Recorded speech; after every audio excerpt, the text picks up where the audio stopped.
felt like I was kissing Hitler in some Right. way. He Yeah. like hated her that much by that point. To be fair though, he is not an easy person to be around. So That sounds about right. I think I'm gonna start this episode with just Zita saying I felt like I was kissing Hitler, and then we get in from there. You always pick the most damning intro moments I mean to clip. that's my job. It's like that's why we do these like off the cuff intros where it's just like we just talk and then whenever we feel like we start in the episode, we start the episode.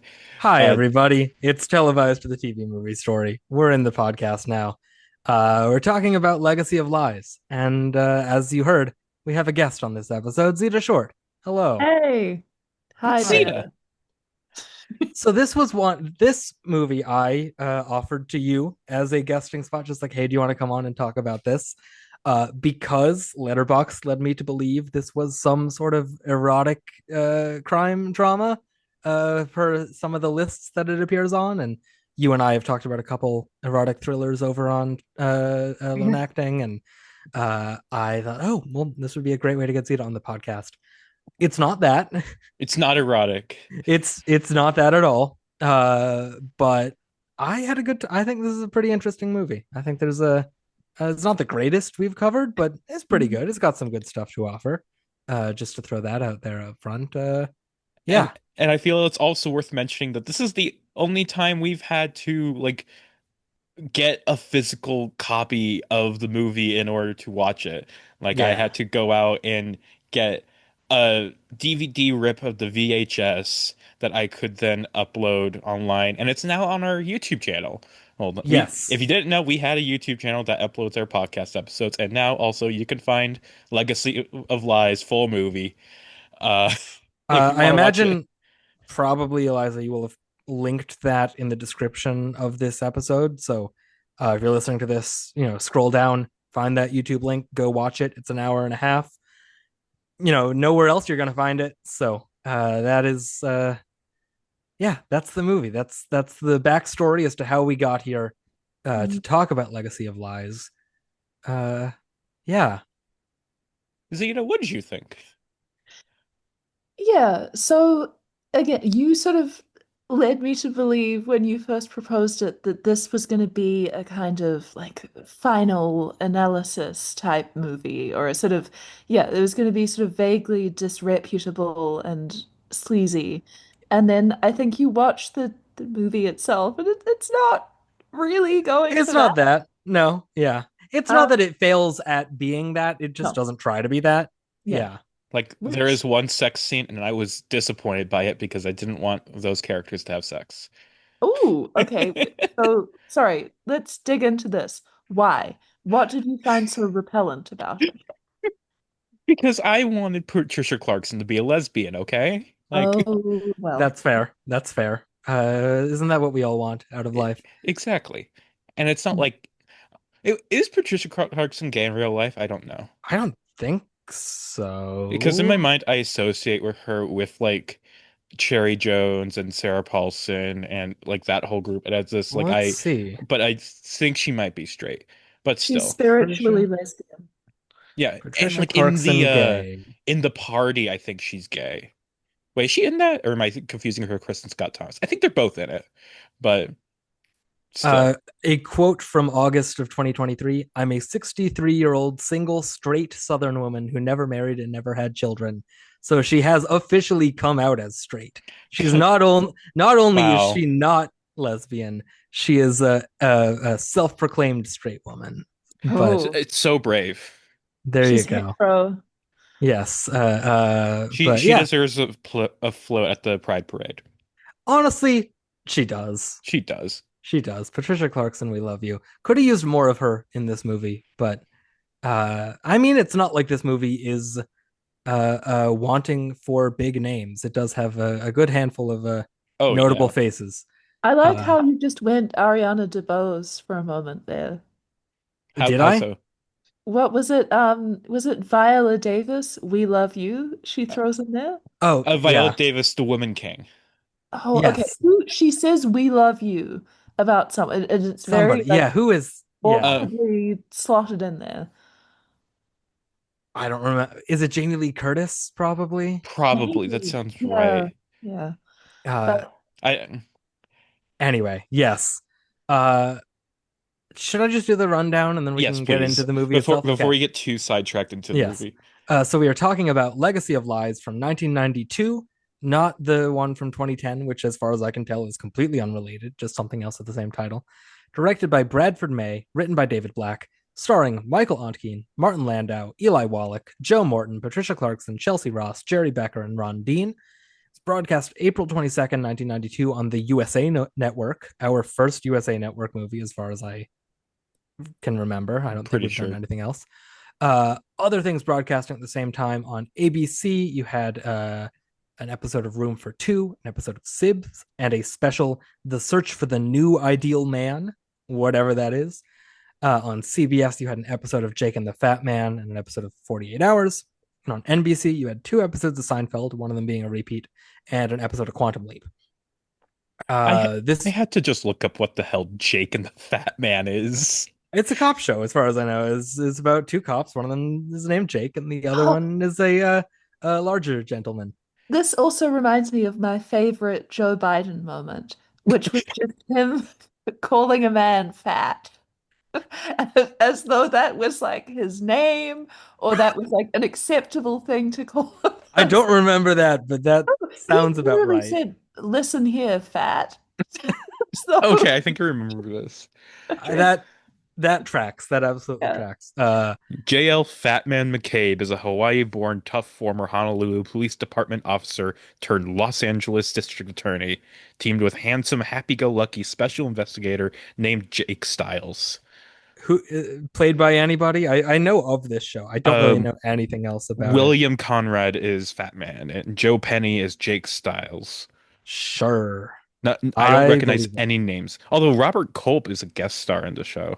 Yeah, this seems like a show that had a lot of oh, this is the show. I think we talked about this early on this podcast because there was a spin-off of this show from 1993 to 2001, Oh, Diagnosis Diagnosis Murder, Murder, starring Dick Van Dyke, and which that is got a few TV movies. yes, which is a spin-off of Jake and the Fat Man, I guess. Beautiful. That's wild. That's crazy. I love that. But we're not talking about Jake and the Fat Man or Diagnosis Murder. We're talking about Legacy of Lies. Uh, Which, what a generic title that is. yeah, it like, although there was a point in this movie where I was watching, I watched this movie with my boyfriend this morning, Aw. and we were sitting there, and there was a point where I paused it and turned to him and was like, "But if this happens the way it is, Martin Landau is going to be remembered forever for a murder he didn't do, and that'll be his legacy of Of lies." lies. Like completely genuinely too. Like that was a genuine thought that crossed my mind. Is like, wait, but Martin Landau is going to get tagged with this. This it's going to be his legacy of lies, and so the title does fit. It's not just a mishmash of words for the sake of sounding interesting, but also it doesn't really tell you anything about the movie. Yeah, It's because just sort of like crime it's stuff. like oftentimes with criminals, they lead a long legacy of lies. But it's It's not even about that, really. That's not yeah, really even what it's referring to. So yeah. it's just sort of words. It's just sort of word salad. You could have called The Sins of the Father. That's like an obvious title, but like, hey, at least it fits here directly. That was something that I don't know. Not Honestly, really a good title to put on this movie. Sins of the Father would be a really good title. You could also call it Moses, Abraham, and Zach, which is a note I have because that is the three generations of men in this family. You have Moses, you have Abraham, and then Zach. Michael Ontkean as a Zach. How do we feel about that? I, I mean, I like Michael Ontkean, but he's not exactly a Zachary type. Yeah, Yeah. I don't know. It's every time they call him Zach, I had to like, yeah, I mean, I guess technically you could be, but like, if you're in the 90s and you're Zach, I'm thinking Zach Morris. I'm thinking Saved by the Bell. I'm not thinking Michael Ontkean as the one good cop. Like, as that's not really a Zach. I feel like the name though it's not quite improbable enough to be that notable. Like when you watch Ghost and Patrick Swayze is called Sam Wheat. Yeah. I think, well, that's no, I Well, don't believe you. although that you have Sam Wheat in this movie, you have Sam Flowers. So we're collecting a Sam horticultural last name connection. There, we're getting there. We'll have all sorts of Mhm. Sam vegetation type people, I guess. I don't know. I didn't have a closing thought to that. And the I made a vegetation connection. is tended to by Sam Spade. There you go. It's all connected. It's all connected. This movie, speaking of Sam Spade, does start out as a noir mystery, and that gets wrapped up much quicker than I was expecting. We Mhm. know pretty much everything about the mysterious murder like 25 minutes in, Yeah. basically. I mean, it's not like it doesn't have anything else to offer after that, but I was expecting, because the log line you get for this movie is that this famous orchestra conductor gets murdered outside of a restaurant and twists and turns. And I was expecting, Ensue. yes, exactly. I was expecting some sort of, I was expecting an ensuing to those twists and turns. And like 30 minutes in, that all gets wrapped up. And then we're on to a different movie altogether. But Hmm. I don't know. I was liking when it was a more direct noir mystery, and I felt kind of cheated out of a more intense. Like everything happens so quickly, and then we're just done with that. I don't know. Yeah, it's like for the most part, this is kind of just a generic crime TV movie, but there's also these like random moments where it's just like gets a little insane out of nowhere. Like there's the first scene that really struck me like that was it's the fish hook scene where Yeah, the bad guy has like the fishing line and then just hooks it into this guy's neck and reels him in across the table. It's like, what the fuck am I watching? and not only that, he does that to death. Like he straight up murders that man via fish hook to the neck and dragged across, and that man is dead at the end of that scene. And And just yeah. the movie doesn't ever reach that height ever again. It is not that zany ever after that, which is a real Yeah. shame because I don't know. I liked that. I liked that mode. I liked that this mafioso was a little bit like Ben Gazzara in Roadhouse, just sort of you know insane that this man has this much power and is just wielding it to his every whim. I wanted more of that. I wanted more of him just like really going to town on everything, and it never really gets to that point again, which is a shame. But also, I do ultimately like this movie pretty well, and I think the tone it achieves by the end is solid. But there are scenes like that, or scenes like Martin Landau 3 different times in a row, sadly playing the trumpet, getting interrupted, and then sadly playing the trumpet again, where like this hints at a more sort of zany Mhm. movie that I was hoping for a little bit more of. I love Martin Landau playing the trumpet. Yeah. Like when I specifically chose that to be the thumbnail for the YouTube upload because like one of the previews my DVD ripping software gave me was that, and as it's like, oh, this is perfect. It's great. How do we feel about Landau specifically in the cast? He's good. I think he gives a really good performance. Make like the plot is whatever, but it's like I think he's definitely doing this role justice. Actually, this whole cast, I think everybody's doing a good job here.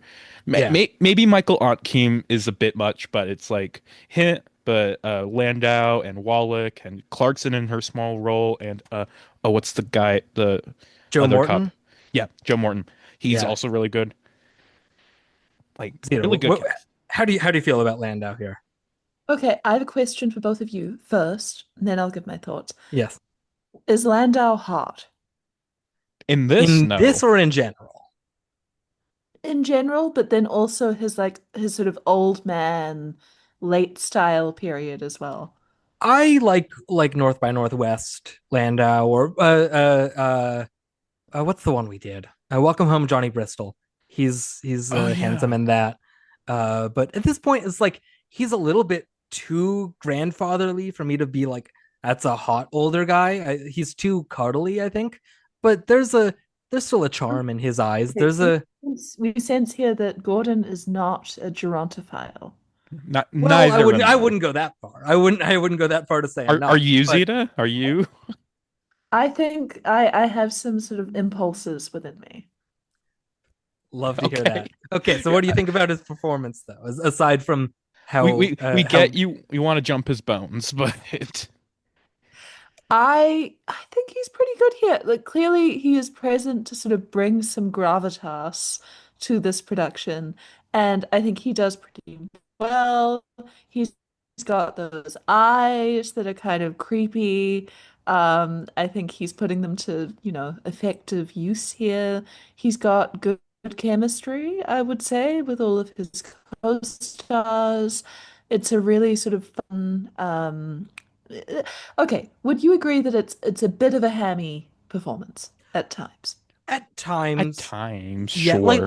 like when they're at the dinner table and he starts like really Yeah, crying, but like he's also crying about losing his wife and infant daughter, so it makes sense.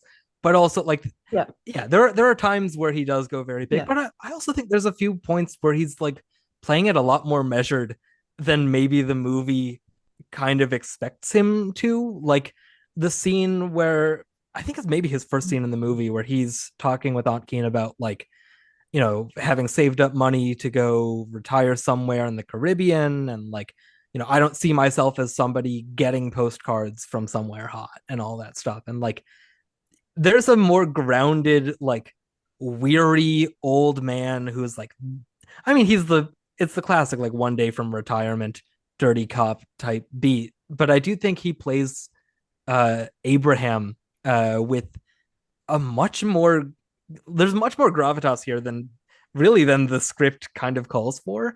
And I do think he makes him as this character is as sympathetic as he is because Landau is really bringing it. I think you could easily with somebody less charming and paternal in this part, you wouldn't really care about him. You wouldn't really care like, oh, he's this dirty cop who's been taking money for 20 years.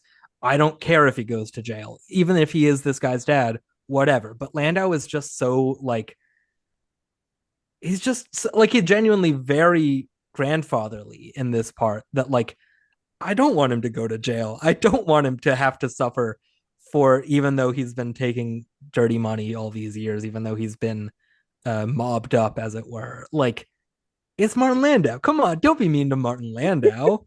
And I think part of that is just sort of inherent to his presence, but I do think he really makes this guy.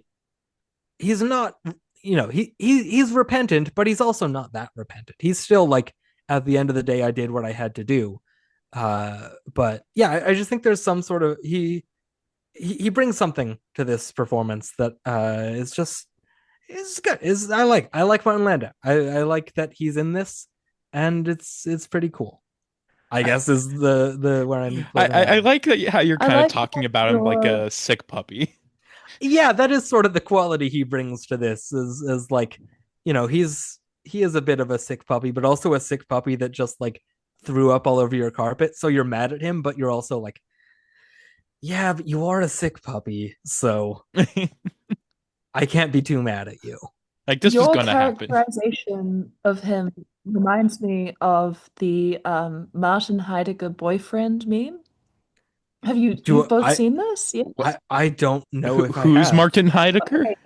So the Heidegger, sort of infamous philosopher, I assume you're both aware Sure. of him.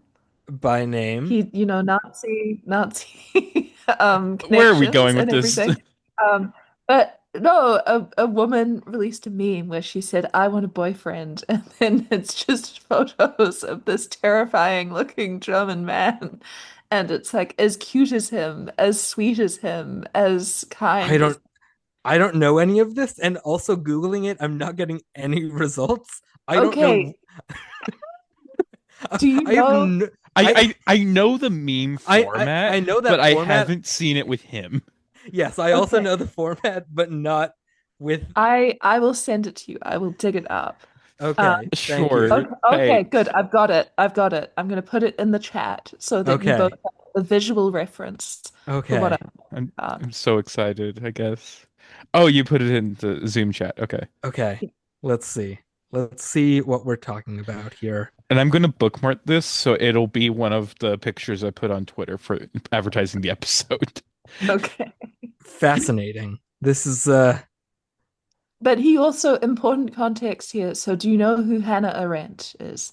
Yes. Yeah. yes. So she, very famously had an affair with him when she was his student. And so, but then is also, he's a Nazi, she's Jewish. So it's kind of an awkward situation. But then she very embarrassingly, I would say, he does all of this. He's just like very openly a Nazi for a while. Later in life, the two of them reconnect while they're in America. She like goes back to, it's like the worst version of going back to your ex, and she's just like, no, I forgive you, no, you did nothing wrong. It's like, This okay. I just want to say I've really missed recording with Zita. This is the yeah. classic Zita bits I love. I I still don't know how this applies to the No, conversation we but were you like, just having. no, but you were like, he's an old man and he's done Uh, bad things. I know, okay, but sure. I can't help but feel sympathetic towards him. I don't want to see him suffer because he's like a sick puppy. Oh my god. Yeah. No. Okay, I see it. I get. Okay. I Okay. Back on track. How do we get back on track after that? Let's. Okay. So for the people that maybe haven't watched this movie, because they didn't go to the YouTube upload, and it's not like they would have seen it any other way. Do we want to do just like a basic plot rundown of like what this movie is? I don't think I could do that. I'll let you go ahead with that though. I can do a basic. So this world famous opera conductor gets shot in a drive-by shooting outside of a restaurant. Michael Ontkean is the cop who gets assigned to it. Does some digging, finds out that that wasn't the intended target. It was this some local politician who's running for some higher politician. It doesn't matter. It doesn't ultimately matter what this other guy's deal is. Because very quickly that mystery, that murder mystery, stops really being the focus. What ends up being the focus is that there's the local like Jewish mafia is behind all this, and it turns out his father, Martin Landau, who's a cop, who like 20 years ago got burned by testifying against corruption in the police force, has ever since then been on the mafia's take.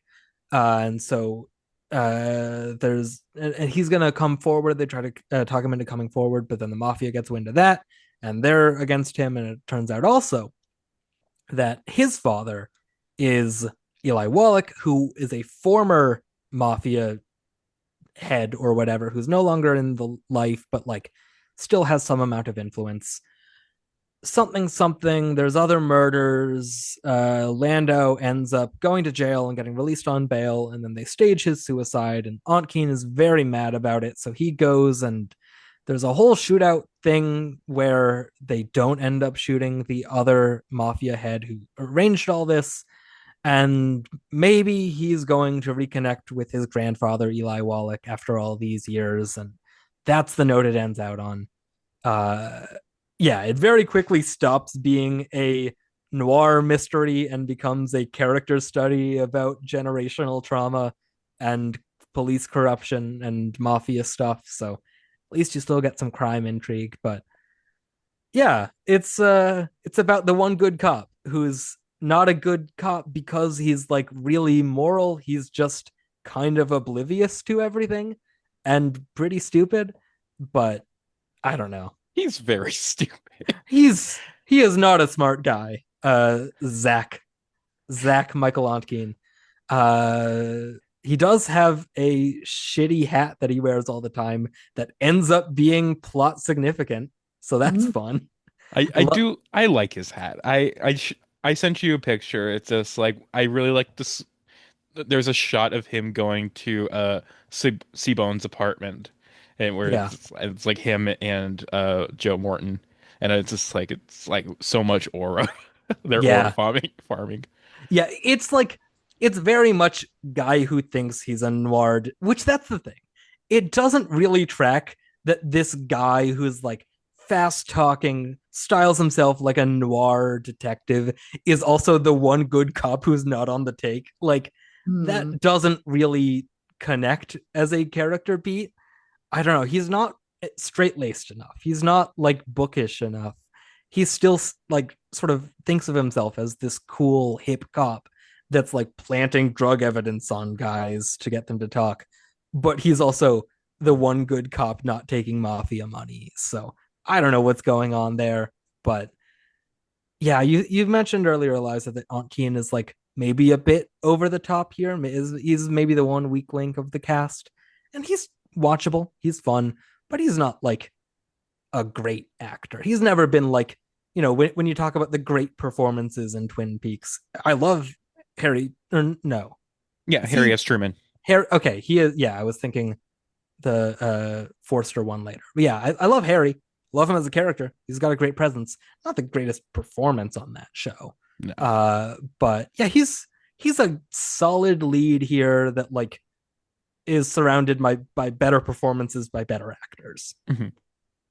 Like there's a few like over the top moments, but I think the most over the top he gets is near the end where he has the guy on the ground and he has the gun next to him. It's like, bring it up, you son of a bitch. Trying to get him to do a self-defense shooting thing. Yeah. hmm Which, good cop. He's the good Yeah. cop. He's a good cop can only be good for so long before you push him too far. He's also not a cop at that point. He's turned in his badge because they're trying to pin felony charges on him for tampering with evidence. So Yeah, like, he just becomes a vigilante by the end of the movie. yeah, it's just a different guy. We got to wrap things up. We're almost at 90 minutes. The movie's almost over. Let's make him a new guy. It's it's such a messy movie, to be It honest. is, but it's watchable as fuck is the thing. Is like it's short. I had a good time with it. You get some really good performances from really good actors. Like, I don't know. It may be all over the place, but like I'm glad we watched it. I think it was worth the $20 we had to spend on the DVD, which I still owe you 10 of that. I will get that to you I'm soon. not gonna force you to pay No, I for it. will. We're co-hosts. I'm the one who picked this movie this month. It's on me to give you half of that. Like I I would. like how we can already see the cracks forming in the friendship. This is Wait, like where wait, don't say that. the feud begins. No, but if A anything, feud this is over me. A feud over me insisting to pay $10 when she says I don't have to. I don't know if that quite tracks that way. no, no, Zita. If anything, this is healing compared to the feud we had over me picking Fred the movie and Sharknado 3. Yes, yes. Which I forgive you for. I Thank forgive you. you. The Fred episode is very good. It is a good We can episode. It's coming out next week. Stay next. tuned next week for that. It's a fun time. But yeah. How do you feel about Michael Ontkean in this movie, Zita? We're so off track. It I doesn't matter. I know, I was intrigued by this performance in that so the other work of his that I've seen is Twin Peaks, of course, of course. where I'd say he's quite good, but that's, a fairly restrained performance, especially in a series or in a world where a lot of actors are, going really over the top, doing something that's quite sort of arch or camp or sort of realism is not the focus in the Twin Peaks universe, and I would say his character seems more grounded than Yeah. most in it. Especially because when you're in the sheriff's or when you're back there, it's like Yeah, you have Andy and Lucy are the big characters, yeah. and you have Albert is a lot of scenes in there, and Gordon Cole is a lot of scenes in there, and like even if you want a more grounding force, Hawk I feel is more interesting than Mhm. Harry. I love Harry Truman. I love Ontkean's performance on that show, but he's not a character I think about as much as most of the other cast Yeah. of that show. Mm. And then there's also Slapshot, which Yeah. again, I think he's really good in that. But I would say one of the interesting things about that film is that it is a comedy, and you've got sort of all of the broad stuff involving the players and sort of Paul Newman sometimes. I feel as though a lot of his strand of the film, which involves, his troubled marriage, his sort of difficulties with his home life feels more like a sort of very downbeat 70s drama where it's like he and this woman, they're going through it and they're just trying to make it work. And he's very good, but again, it's not a performance where I'm like, wow, oh, he's really sort of going for it. Well, Uh, and then, not until the very end of that movie where well, he's okay, sure. skating around in his underwear. Yeah, yeah, yeah. That's going for it a But little. okay, this film, this television production, I feel as though I am seeing a different side to him as an actor. Yeah, I think as sort of Eliza puts it, it is, I mean, I guess, okay, this is one of the few works of his that I've seen where he is, the centerpiece. He is front and center. So seeing him as a lead was a bit different. And yeah, there are definitely times where he is sort of cranking it up to 11. And I would say I'm cool with it, to be honest, because I feel like the central premise is that we are meant to believe that this man's, his whole life, his whole perception of reality has essentially been upended. And yeah, I get why you would be maybe acting like that if you found out that your whole family has been lying to you and your whole life is a lie. Mhm. Um, it makes sense. Yeah, and his partner is Yeah. also on the take, and his boss is the one who sold out his dad. And like, it's an understandable degradation of this character over the course of things. It's just also a little silly that he was so completely oblivious to it the whole time. Like, Mhm. I don't know. I don't know if I necessarily buy Zach as being the altruistic good cop that he thinks he is, while Mhm. also the angsty, like, bad boy with the like on-off relationship with the reporter that he also thinks he is. Like, there's a lot of incongruous ideas present for Yeah. Zach. It feels like they kind of stapled two or three movies together. A little bit. It's a little like, I don't know. I could have used maybe a little bit less of what we get in the last hour and a little bit more of the like mystery leading up to that. I feel like the two reveals of Landau and Wallach happened way too early. Mhm. And like they got spun out well. Like they expand on that more, but like they trail the politician's wife home, and immediately they get a lot of answers from her and the advisor who was in the scene prior, just sort of like talking around all their questions of like, oh, I don't know where he's off on vacation, I'm not going to help you guys. And then immediately in the next scene he's like, well, he's gone missing, and I can lead you exactly where you need to go next. It's to his lover. And then they go to the lover and get a lot of answers there, and just like it's very bam bam bam bam bam, answers answers answers, and then ultimately the solution to the mystery very quickly. And you could have had a lot more diversions in there to make more of an atmosphere for the mystery and more of a, because ultimately the murder itself is kind of a MacGuffin. It's kind of a red herring. It doesn't really matter. It could have been anything. They could have gotten the guy in the beginning. They could have gotten the real target for the assassination at the very beginning, and nothing would have changed about the actual meat of the plot of the movie. Mhm. And yeah, it's window dressing ultimately, but it feels especially tacked on when it doesn't amount to anything really plot wise. And I felt a little let down by that because I wanted to know why this orchestra director got assassinated, and then, well, if it wasn't meant to be him, why they were going after the politician they were going after. And I don't remember. It doesn't really matter ultimately why they were trying to kill him. And it feels a little bit of a letdown because I, Mhm. I went into this expecting some like hard boiled noir crime action, and I like what we got ultimately, but I wanted more of that. I wanted that to mean something. Yeah. You want to know what I wanted more of? I What do you want want more of? I wanted more of Meredith Seabourn, who Yeah, is the most closeted trans woman I've ever seen in a yeah. movie. Like, not only is her name Meredith Seabourn, and I'm using she, her pronouns because it's so obvious. Not only is her name Meredith Seabourn, but she is a fucking cartoonist who draws these like fucking slapstick comics.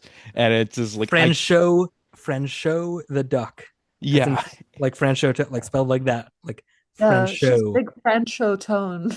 Yes, And it reminds me so much of multiple of my trans friends. And it's just like, yeah, I needed like five more scenes with her, but she gets murdered yeah. halfway through the second time we meet her. I I want to find out who on this production was tasked with making all of those Friend Show the Duck comics and framed like covers. Like there is a lot of very detailed Friend Show the Duck artwork throughout this movie that's like there for half a second each for a TV movie that like why'd they put that much effort into this detail? I don't know, but I'm very happy they did. It's very fun. I love Frencha the duck, and I love Meredith, and she's great. Do We you love do you her. think Friend Show the Duck would be friends with Queer Duck? Uh Perhaps maybe Frencha the duck is the prototype. It is Queer Duck. It is queer duck. He would become queer duck. Queer Duck. He's homosexual. Queer Duck. Yeah, He's an intellectual. I don't remember the rest of the song. I don't either. What Zita, have else? you watched Queer Duck? Will you watch Queer Duck? When will you watch Queer Duck? Sorry. I can't respond seriously. Um, I, Why can't you respond seriously about Queer Duck? I A okay, very well, serious character. yes. Mm. Okay. Another question that I have for both of you about sort of response to the film. So clearly Just not, dodging the question. I'm dodging the question. Not to be overly disparaging, about, TV movies as a kind of, as a whole. But Be disparaging. It's fine. We're You not mean the whole reverent. concept of our podcast? yeah, typically, lower budget, lower production values Yeah, than a mainstream film a production. real movie. Of Um, course. You can say a real yeah, movie. a real movie. Would you say, watching this one, do you think that it sort of meshes up? Like, is there a chance that someone not watching this on television or who saw it without knowing that it was a TV movie could mistake this for a real movie? Well, the thing is, like USA is like a cable channel, so I'm pretty sure they did have more of a budget available. So it's Hmm. like you could see this as like a mid to low budget like crime movie you saw in theaters. Like it's believable for this to have been a theatrical movie. It just wasn't. I think also a part of that is because you have Martin Landau and Eli Wallach, like Hmm. two very big names, relatively speaking. And like Yeah. Michael Ontkean, this is like the year after Twin Peaks is over. So like he's still a credible star on that. Patricia Clarkson isn't really anyone yet, but like she would go on to be. So in retrospect, it feels like it has a more robust cast. And I think it's like Who's the star of Cairo Time? Never forget. exactly, No clue exactly. what that is. I remember the title. I don't Oh remember what no, the okay, you need to watch this. It's literally so funny because it's basically just like an older woman, younger man rom-com. Like it's very conventional in a lot of love ways. that. But it's Cairo Time? also, yeah, it's Oh, from also, 2009. yeah, Okay. it's made in the late 2000s and it wants to be a like sort of war on terror era commentary on like Islamophobia. It's bad, which I think good, admirable message, but it is so funny to watch a film that is just, a pretty standard rom-com that thinks that it's like super important. Well, and it's gonna like bring these communities together. I tried to look up Cairo time and it just told me what time it is in Cairo right now. What was I Okay. talking? Oh yeah, no, I do think like production wise, I think this movie looks pretty good. I think the editing is pretty interesting. Like it doesn't feel like it's very stagey. The sets themselves, it all like it all looks passable. yeah. None of it feels super cheap or low budget. Also, I was looking around. I found a few reviews from the time and a few articles that mention this, and like this movie, it was sort of the first of like USA Network original movies that like was taken seriously to any degree, partially because of this cast. Like Yeah. prior to this, it's a lot of like genre stuff, disaster movies, sci-fi movies, horror movies. Like USA does not have the best reputation at this point in 1992. That's like we're making real movies. And I found some like article review that was reviewing a bunch of different TV movies from whatever month that I don't know if they were all USA or if it was just what's out now. And it ends with like and Legacy of Lies on USA Network, surprisingly good. Is this like the sign that they're making good movies now? Probably not, but this one gets a B. Like this movie was sort of I found a few that like talk specifically about Landau getting involved, like how this is in the post two Oscar nominations. Now Landau is getting a lot of these older man roles that like weren't really being offered to him prior Mhm. to those, like bringing him back into the limelight as like a serious actor. Yeah. This is And the year before Ed Wood as well. yes, so he's like about to be, even bigger. But like this was one that like they gave him the script and he wasn't really sure if he wanted to go back to TV because like that's where he got his start on Mission Impossible and all that. But like do, do I really want to go back and do a TV movie? I just got two Oscar nominations, but he liked the script. And it was sort of a thing where like Wallach and Ontkean and Landau had all been approached with the script, and they were like, well, if you guys do it, I'll do it. And they just sort of collectively decided to do the movie of like, do I give this my time? Well, if there's these other names attached, I also want to do it. And then they all come together.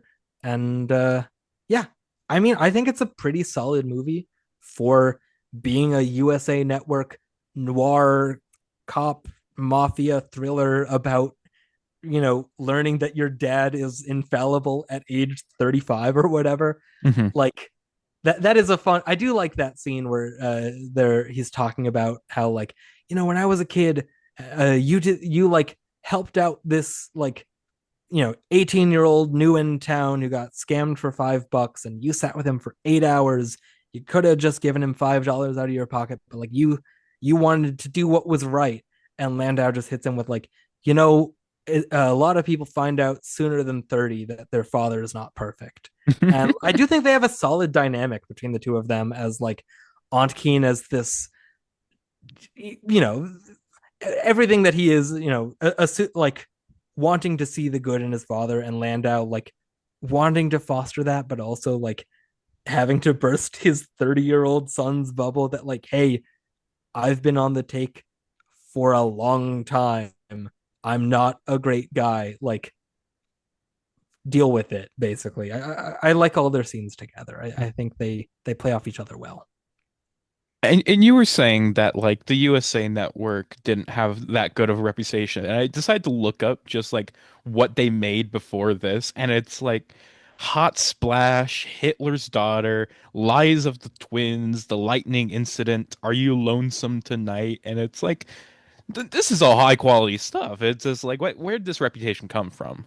Obviously, Yeah. obviously. What And what it's else? Yeah, something I called Silhouette with yeah, Faye Rub Down looks Dunaway. awesome. Matters of the Heart, Murderous Vision, Blind Vengeance. Oh, When the Uh, Dark Man Calls. Ooh. Is ooh, that an speak. Evening Primrose sequel? Speaking of Darkman, you are talking about USA. I want to talk about the director of this film, Bradford May, who has a bunch of TV movies, more on the Letterboxd page that are less popular than this than you would expect. But a Oh, lot wow. of A lot of Groomzilla. yes, Groomzilla, Gargantua, How Elevator not to Girl, propose. The 7 Year Hitch, Cloudy with a Chance of Love, Love's Jack's Family Everlasting Adventure. Courage, Mortal Sins with Christopher Reeve, something just called Street, The Dukes of Hazard in Hollywood, Chris Relative Fear. Chris Christopherson and Troubleshooters Trapped Beneath the Earth. Yeah, I pulled that one up. That one looks great. Relative Fear, also known as Gramps, with Andy Griffith. Millennium Man, also known as No Escape. Operation Cupcake, Love on the Vines, Ed McBain's 87th Precinct: Ice. Oh, Yeah, yeah. timely. I don't think it means quite that, but who knows? The Lady Forgets, Hunter Return to Justice, Fight for Justice, the Nancy Kahn story, Marilyn and Bobby, Her Final Affair, with nobody you know as either Marilyn Monroe or Bobby Kennedy. Wow. Yeah, this guy is somebody I'm sure we will be returning to quite a bit. He was also a cinematographer, it seems, who shot, among others, The Monster Squad. Oh no, how dare And he that's it. shoot them? Oh, no. Oh, Oh, he he also, shot out on the limb. Oh God, sure. that reminds me of Ike beats Tina Turner to death. What? Oh, that You that haven't seen the debate headline where it's just like, notorious headline Oh, oh, that yeah. yeah, where clearly it's designed so that you can misconstrue it. And but it Yeah. means that Ike has died and Tina Turner is still alive. Yes. But I bring up Darkman because he also directed Darkman 2, The Return of Durant, and Darkman 3, Die Darkman Die. Yeah. So he was who picked up the slack after Sam Raimi. So Are these TV movies or the straight to Darkman ones, video? I hope they are. But no, it seems well, Straight to video. okay. Darkman 3, theatrical release in Spain, physical release. But it did no TV. Okay, It's that's straight to TV in video. 1998, physical theatrical 96. release in Spain. Yeah, You'd be surprised like how many movies like get these random international theatrical releases but still just get put on TV here. you know who picked up the slack from Liam Neeson playing Darkman, at least in the third one. But the second one is Larry Drake, but the third one lost Jeff Fahey, who is in so many movies I want to talk about. Well, no, he's not a dark man. He's just some guy. Oh, he's Uh, just some guy. The Arnold poster sure. Vosloo is Darkman. Ooh, Arnold Vosloo from The Mummy. Yes. There you go. No, the poster makes it look like it's him and then he becomes Darkman, I guess. But no, he's just some guy. He's just some guy in He is this movie. Peter Rooker. Sure. But yeah, Bradford May, a lot of TV movies. Very excited to talk about many of them over the course. 47 out of 56 movies on Letterboxd are tagged as TV movie. And there's probably some that aren't tagged, but are still TV movies. Yeah, So. I can quickly just add his entire oeuvre. Yes. Might as well go ahead with it. Sorry. Um, Okay, the what was that pronunciation? Oeuvre? Is that how it's pronounced? I think Oeuvre? I think it's close.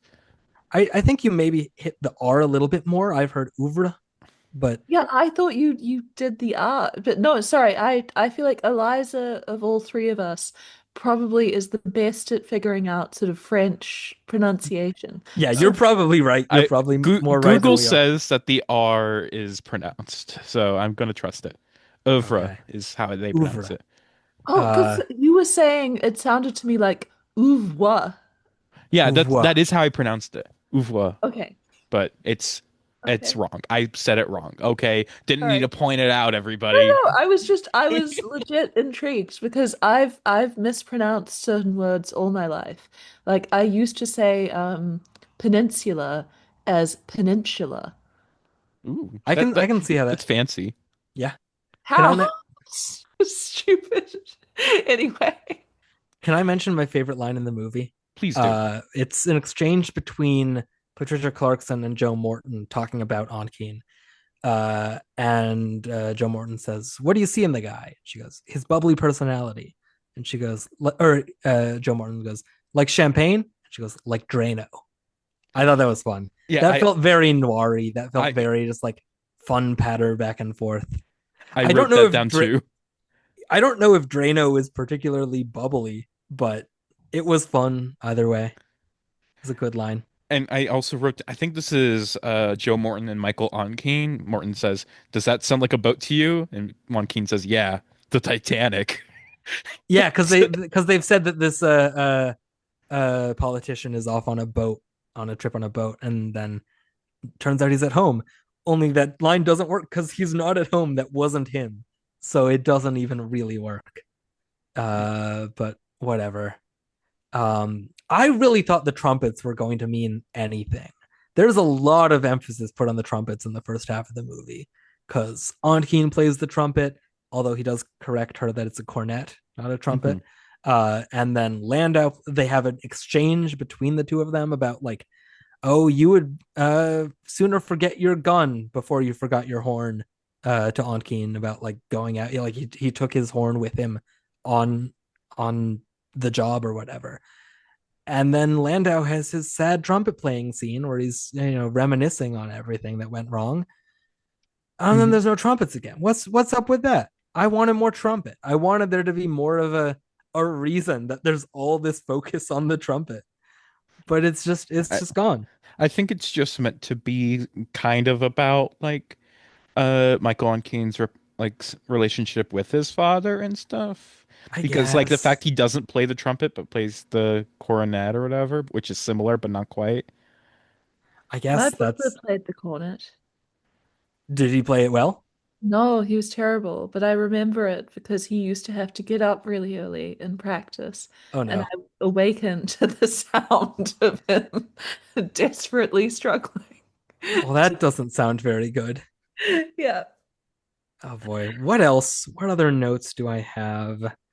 Gun in the hat, which was very fun. I do like when he pulls that gun out of the hat and just starts shooting people, and then like so this is he's gotten a meeting down at like the docks or whatever with Adler, the bad mafia guy, because he's kidnapped one of his henchmen, and then they arrange a meeting to be like, hey, show me who set up my dad, who like tipped you off that he was wired up.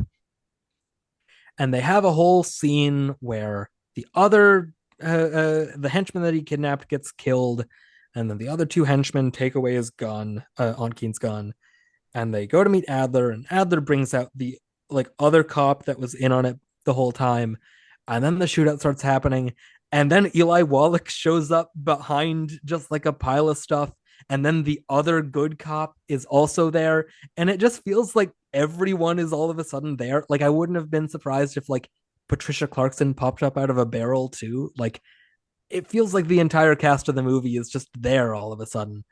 uh, but yeah, I love when he takes his hat off and the gun is hiding in there and he uses it to just like shoot some guys. Is very fun. It's so stupid, but it's fun. It's awesome. And then the movie ends. Him in the graveyard, maybe after all, connecting with his estranged former mafia grandfather, who he didn't know existed, and is very mad at. Honestly, I think I would. Well, obviously it can't happen now, but I would have wanted a sequel about the two of them re bonding, like just like a nice like family drama thing. No crime involved. No crime involved. Like just No mafia. Just a nice domestic drama about Michael Ontkean, former cop, connecting with Eli Wallach, former mafia guy. exactly Oh, like a kind of like a chamber drama where it's just like just them in their shared house, just like hashing things out. Sure. What were you gonna say, Zeta? You got excited I have a and question for Gordon that's sort of tangentially related. of course. So Okay. we're talking about, troubled familial relations here. I know that you're a man of sort of Canadian extraction. What? Yes? Okay. Okay. Yeah. Sure. Okay. I didn't know What this. what do you know about So I know a lot, I guess, about sort of like stereotypical American crime families, whether it's like there's an Italian mob and there are like Jewish crime families and there are, I sort of have a general idea of what that looks like. Canadian crime, what's the deal like is there a specific like Quebecois style of criminality? Like I what ha- do they do? I have absolutely no idea. I have no The only frame of reference I have for any sort of Canadian organized crime is there's a brief run in Justified where the bootlegging operation, like a couple Canadian criminals get involved, and it's Will Sasso and I think Dave Foley are the two that come down and get involved. And like, I don't remember any of the plot of that. I think one or both of them gets killed like 2 episodes later. Uh, I also could be misremembering who it even is. I just remember that it's like two comedians of that sort of stature. But Uh, beyond that, I have absolutely no frame of reference. I've been to Canada once when I was a child for a family wedding. My only memory outside of the United States is showing up at someone's backyard for like a gathering, and there was a really big trampoline there. Oh. I don't even remember being on the trampoline. I just remember seeing it and taking note of, wow, that's a really big trampoline. My Okay. only memory outside of the United States. So You were experiencing that Canadian prosperity. yes, why? big trampoline. So I just Googled Quebecois mafia, and I got two Wikipedia pages pulled up. There we Uh, Okay. go. the Rizzuto crime family, which is an Italian Canadian crime family based in Montreal, which is apparently also an offshoot of the Bonanno crime family from New York City. And Mhm. then we also have a Blood Family Mafia, which is like based and originated in Quebec. Like, and it's just like, and the leaders are Dave Pick Termel, Al Boyven, and Nathaniel Bernard, who is the alleged acting boss. Activities are drug trafficking, homicide, assault, torture, and intimidation, and apparently they're rivals of the Hells Angels. So Well, don't there know you what go. that's about. Oh. Also, I did look it up just to confirm. It was Will Sasso and Dave Foley for that stint on Justified. Uh, Nice. yeah, good representations of Canadian organized crime. I have to say, like those are two faces that, like, yeah, I get what your deal is. I get how you're painting this branch of the mafia just by casting the two of them. I Uh, Will Sasso, also a former person we talked about on the podcast for yes, Doctor Who the movie. very fun in Doctor Who the movie. I feel like he was something else I just watched recently, but I can't remember what that would have been. He Um, just pops up here and there. yeah, Did you watch the Three Stooges movie? no. Oh, it was Drop Dead Gorgeous. Uh, He's the mentally challenged, we'll say, brother of one of the judges, and they get a lot of mileage out of that characterization. Um, what else? what else indeed? What else about Legacy of Lies? I've run out of notes. I have some other notes, but they're like not any. Oh, there was one especially bad edit in this movie that I took note of and had to like rewind a couple times to see what was going on. So there's a scene. It's like intercut between two scenes. One of them is Ontkean, and I think it's either Joe Morton or Patricia Clarkson in a car. It doesn't really matter, but like as that is going on, you're intercut between this other associate of the mob getting shot outside of his car in like a back alley. And he gets shot, and as the shooter is walking away, we're intercutting between Ontkean getting out of his car. So there's a shot of Ontkean leaving his car and walking to the left, and then it cuts to the shooter walking away and someone else walking towards and seeing the dead body, and it looks like it's Ontkean just walking away from this dead body that he just doesn't notice. uh because of the intercutting, it just like, I totally lost the rhythm of the scene, and I thought he just completely missed this body of a man shot in the forehead right next to him. And I don't know, it's a lot funnier when you can see the scene and can see what I'm talking about. But I did. That is one of the few things I did take note on. Otherwise, was that bad edit. Hmm. I don't know. Yeah. Zita, do you have any closing thoughts on Legacy of Lies? So I think I'm similar to both of you in that I kind of cycled through the notes that I'd made.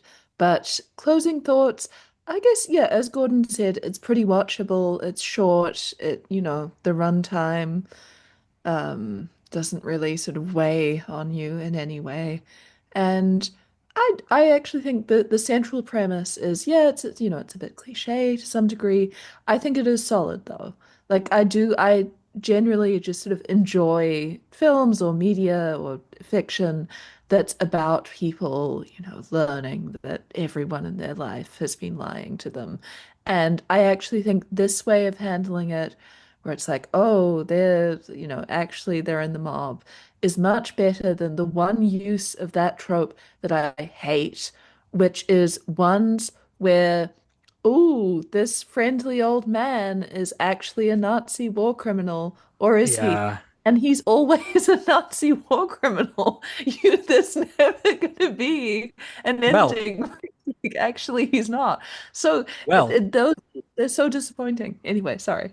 the man in the glass booth, it turns out he's actually not a Nazi war criminal. He just hates the fact that you're mad at Nazi war criminals because he went through the Holocaust and he turned out fine. So, like, get over it, I guess, is what the man in the glass booth is about. I get okay, yeah. Sorry. Shout out to Swiss icon Maximilian Schell. Also, a bad version of that trope, to be clear. But there is one time where the old man who gets accused of secretly being a Nazi turns out to secretly not actually be a Nazi. He's just really what that movie ultimately boils down to is like he's more mad at the thought of cancel culture than he is about, you know, defending his legacy of lies. To tie it Hey, all back, title. it all comes back together. To be fair, that guy, Christoph, is a big fan of Maximilian Schell because he directed the Don't put film words in his mouth. from from the mid-70s where John Voight shows his dick. So shout out to him. You got I cut out for a portion of that. All I heard was Christoph is a big fan of something, something, something, something. John Voight shows his dick. Okay. Uh, I really, I do know that Christoph is having an amazing time listening to his episode because he always told me he loves whenever Zeta guests on things because of all the non sequitur tangents. It's the best. We love you. We come back as many times as you can, please, to talk about whatever you want. But yeah, this was a good episode. I do think, yeah, this is a movie that does not deserve to be lost to history the way that it was. And, you know, share around the YouTube link, get people to watch it. It's Mhm. a fun time. You have some big outrageous moments like the fish hook and the trumpet. And beyond that, it's a solid little character drama, crime drama thing. And yeah, it's a good time. I'm glad we watched it. I'm glad I picked it. And yeah, that's my sort of, I guess that's my closing thoughts here. Zeta, What? what are your closing thoughts? Did we not just get, Oh, was that not it? Do you have Oh, more? Do you have I don't more? I know. just did that. Having said that, I will say, if I get to come on again, which I would like to do, I want us to talk about the TV adaptation of The Long Hot Summer. Sure. I was thinking we would get you on in December where we talk about Hot Frosty. I feel like that'd be a great Zeta episode. Hot That Fro- that's also, yes, gotta have that. But the long hot frosty. There we The, go. We'll put the them together. Hot Frosty.